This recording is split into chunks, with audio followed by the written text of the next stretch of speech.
Salut la French Family et salut les Clashers, c'est Mojette. Je vous retrouve aujourd'hui pour la War Recap Black Avengers contre 50% Sky, 50% Coca.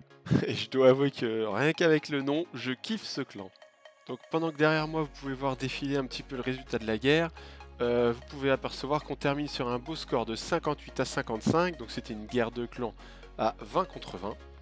Et un beau total de destruction des deux côtés, hein. 96,50 pour Black Avengers et 93% pour 50% Sky, 50% Coca. Et au passage, je remercie les Black Avengers pour leur accueil plus que chaleureux qu'ils m'ont réservé dans le clan. C'était très sympathique, j'ai pu discuter avec eux, il n'y a eu aucun souci.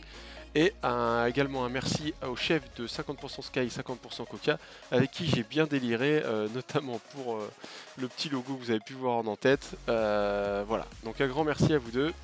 Et tout de suite, on va pouvoir passer au gameplay. Comme d'habitude, c'est ce qui vous intéresse le plus.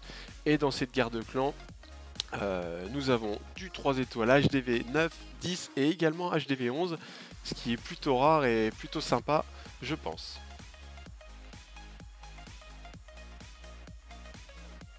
Parti, on attaque cette War Recap avec un gameplay HDV 9. En l'occurrence ici, Choco, le 11 des Black Avengers, qui attaque le 10 Matthew D des 50% Sky, 50% Coca.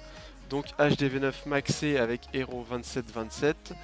Et si on jette un coup d'œil rapidement aux troupes, on voit qu'il a su adapter parfaitement sa compo à la forme du village, j'ai envie de dire, parce que une reine excentrée, un château de clan assez facilement sortable, 4 A très centré avec toutes les défenses autour.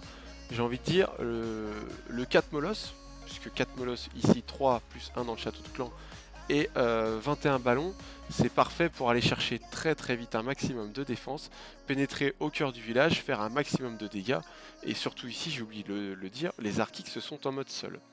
Alors c'est parti, je lance la vidéo, et que ce qu'on peut remarquer, première intention, le roi est lancé directement sur l'arène, mais attention, il n'est pas lancé n'importe comment, il a vraiment attendu que l'arène passe de l'autre côté de la muraille, pour pouvoir aller la tuer avec son roi Sourage. Si vous refaites la même attaque en oubliant ce petit détail, le roi ne passera jamais sur l'arène et donc vous allez complètement passer à côté de votre attaque, je pense. Alors des fois ça peut marcher, hein, mais je vous conseille quand même de faire attention à ce détail. Ensuite, eh bien, le château de clan a été détruit grâce à la sortie du CDC sur le roi et on lance la partie Molos, donc 2 Molos d'un côté, 2 de l'autre, on balance les ballons en ligne, on rage rapidement le tout pour pénétrer rapidement le cœur du village et ensuite on laisse faire, on rage et on speed au bon moment. Ça vous rappelle peut-être une vidéo que j'ai faite il y a très peu de temps, une attaque pareille en 1 minute 30, mais c'est vrai que sur certains villages comme celui-ci, le Pentamolos est vraiment l'idéal. Donc voilà, j'ai à peine fini mon commentaire qu'il n'y a déjà plus de bâtiments défensifs. Quasiment, si je ne me trompe pas, les 4 molosses ont explosé, laissant place au lava. Donc on a vraiment un maximum de troupes de grattage. Et on peut remarquer d'ailleurs qu'il avait prévu 2 cochons, je pense, au cas où une défense n'aurait pas pu être tuée par des ballons. Mais il n'en a pas eu besoin, donc les cochons vont servir en troupes de grattage. Donc voilà, je te remercie Choco pour ce beau 4 molosses ballons. Et on va passer tout de suite au gameplay HDV10.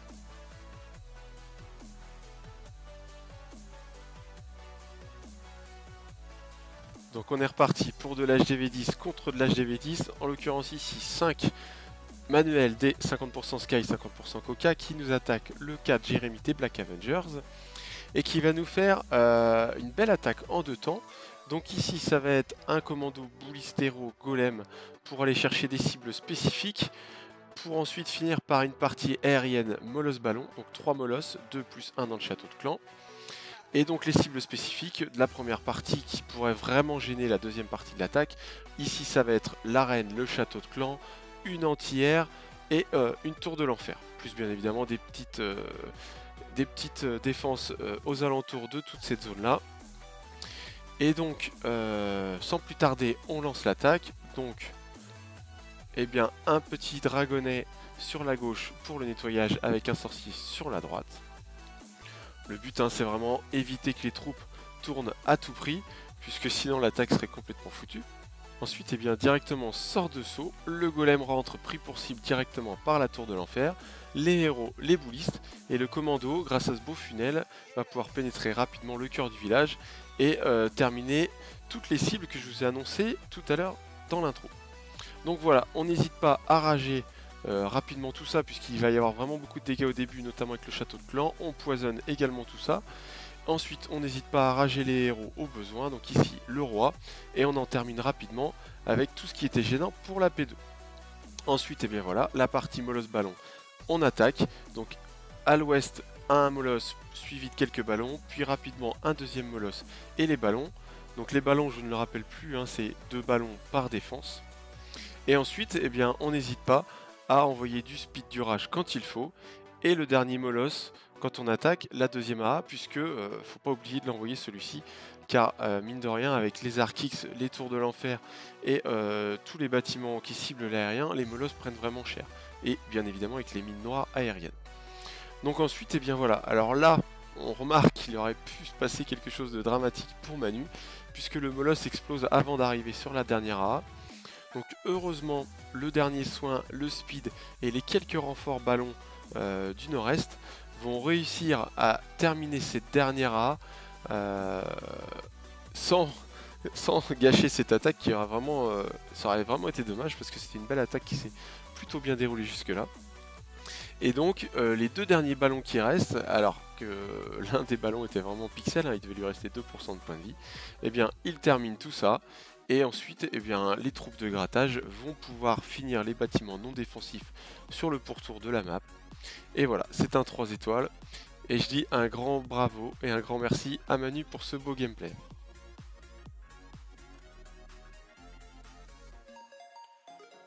Allez, tout de suite, on passe au dernier gameplay. Donc ici, HDV11 contre HDV11, c'est le 3 Lecter des Black Avengers qui va nous faire un magnifique 100% sur le 3 également, le 8 des 50% Sky, 50% Coca.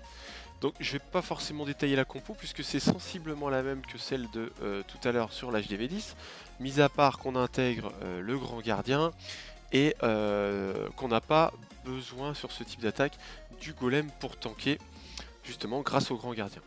Sinon le reste de l'attaque, eh bien c'est pareil, hein, une finition molosse ballon. Donc sans plus tarder, je lance le gameplay. Et donc, eh bien, tout simplement des troupes de nettoyage des bébés dragons qui vont dégager l'angle nord pour qu'ensuite on attaque à l'aide des héros et de renforts boulistes. Alors ce que j'ai kiffé sur cette attaque, vous allez voir, hein, c'est les bombeurs. Première muraille, 3 bombeurs, la muraille pète. Deuxième muraille, seulement 2 bombeurs. Et là, normalement, la muraille, elle ne pète pas, hein, puisque c'est des murs level 11. Il faut 3 wall breakers pour la péter. Mais grâce au sort de rage, je pense qu'il avait vraiment prévu ce petit détail. Les murs ont été explosés par ces simplement 2 bombeurs. Ensuite, on a été chercher les cibles spécifiques. Donc l'arène, une AA, une tour de l'enfer. Et bien, on peut passer à la partie 2, qui est le molosse ballon. Donc on envoie les molosses ballons en partant du nord-ouest et petit à petit on va tourner dans le sens anti-horaire comme tout à l'heure en plaçant bien ses speeds et ses sorts de... Donc là il y a un sort de gel également, donc pardon je ne l'avais pas vu, qui va servir pour la dernière A, je suppose. Voilà, exactement. Donc ça va éviter que le molosse ne meure trop vite et donc ça va permettre au ballon d'arriver tranquillement dessus à l'aide d'un rage tout de même pour assurer le coup. Et on va finir tranquillement les défenses restantes. Donc si j'avais une petite chose à dire, c'est un HDV11 qui n'est pas forcément maxé au niveau de la défense. Ça devait être un 10,5 assez récemment, puisqu'il avait quand même le grand gardien level 20 et les héros quasiment max. Et ensuite il a dû peut-être pour le tournoi, ou peut-être un petit peu avant, décider de le passer en HDV11 pur et dur, puisque les défenses supplémentaires de l'HDV11 ne sont pas montées à fond. Mais ça n'enlève en rien à la beauté de cette attaque qui est vraiment bien orchestrée. On le voit, hein, il reste bien une dizaine de ballons tranquilles. Et voilà, ça nous fait un beau 3 étoiles sur HDV11 comme on les aime. Et voilà, merci Lecter. C'est terminé pour cette War Recap. Comme d'habitude, je vous mets en image de fin les résultats de la semaine pour l'ensemble des poules de cette semaine 3. N'hésitez surtout pas à laisser un commentaire, à liker, à partager.